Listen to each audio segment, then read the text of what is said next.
आपको पता है, लाइफ में सब कुछ कैलकुलेशन पे चलता है। इवन नेचर में भी कैलकुलेशन पे चलता है, लेकिन वो कैलकुलेशन हमें पता नहीं होती है। बाकी वॉर से लेके एग्रीकल्चर तक, कौन सा मिसाइल किस डिस्टेंस से लगाना है, कहाँ पे जाके गिरेगा, चांद पे रॉकेट कितनी देर में पहुंचेगा, और वो सब सटीकता से हम गिन सकते हैं कैलकुलेशन की वजह से। कि इस पौधे में कितना पानी चाहिएगा, वो भी कैलकुलेशन होता है। लाइफ के कैलकुलेशन अगर समझ में आ जाए तो लाइफ झिंगालाला हो जाती है। तो चलिए, आपके कैलकुलेशन कैसे है जरा चेक करते हैं, और अंत में आपको फायदा मिलेगा कैलकुलेशंस का। जैसे कि आप एक दिन के लिए घूमने जाते हैं, संडे को परिवार को लेकर के घूमने जाते हैं, तो कितना खर्चा होता है? यही मूवी देखेंगे या घूमने जाएंगे कहीं पे होटल में खाना खाएंगे, 2000 से लेकर 5000 तक। अगर 4 दिन की वैकेशन करते हैं, तो अगर इंडिया के अंदर ही होगा और जाएंगे तो 30-40 हजार रुपया, कुछ लग्जरियस जाएंगे तो 50,000, लाख, 2 लाख, उसका तो कोई लिमिट नहीं रहता है। खैर, अगर एक हफ्ते का वैकेशन होगा तो कितना पैसा चाहिएगा? लाख, 2 लाख, 3 लाख, ठीक है, कुछ कैलकुलेट कर सकते हैं अपने हिसाब से। 15 दिन की लंबी छुट्टी के लिए जाते हैं, विद फैमिली जाते हैं, तो कितना लगेगा? 2 जने जाएंगे तो कितना लगेगा? जरा कैलकुलेट कीजिए और समझ लीजिए। 1 महीने के लिए आप जाते हैं कहीं विदेश, तो आपके परिवार को अपना रूटीन चलाने के लिए कितना रुपया लगेगा? अब जरा रुकिए। आप जब 60 साल के हो जाओगे तो इनकम बंद हो जाएगी, लेकिन खर्चे बंद नहीं होंगे। और तब से लेकर के जब तक आप जिंदा रहोगे, 80 हो सकता है, 90 हो सकता है, 100 हो सकता है, क्योंकि वो हमारे हाथ में नहीं है। हर महीने कितना लगेगा और कुल मिला के कितना लगेगा?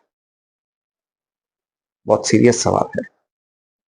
लेकिन इतना सीरियस होने की जरूरत नहीं है। आप अपने चाय पियो, आपको कैलकुलेशन मैं करा के देता हूं। फर्ज करो अभी आपका एज 35 ईयर्स है और आप आने वाले 25 साल तक अर्निंग्स करोगे, तो हो गया 60 ईयर्स। 60 ईयर्स के बाद आपका लॉन्जिविटी है और 20 साल, 30 साल, 40 साल।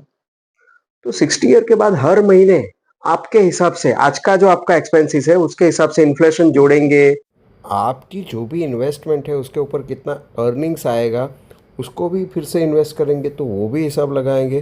तो ये सब करके अल्टीमेटली आपको आज की डेट से कितना बचाना पड़ेगा, वो गिनती करना है। चलिए खुद ही गिनती करके देख लेते हैं। जैसे एक मिस्टर ग्रेट है जिनका एज है 35 ईयर्स और उनका रिटायरमेंट एज उन्होंने डिसाइड कर रखा है 60 ईयर्स, और उनका लाइफ एक्सपेक्टेंसी उन्होंने 80 रखा है। अब उनका जो सेविंग्स है वो 7% के रेट पे उन्होंने सेव किया है, और उनका इन्फ्लेशन रेट जो उनको इफ़ेक्ट करेगा वो 5% का है।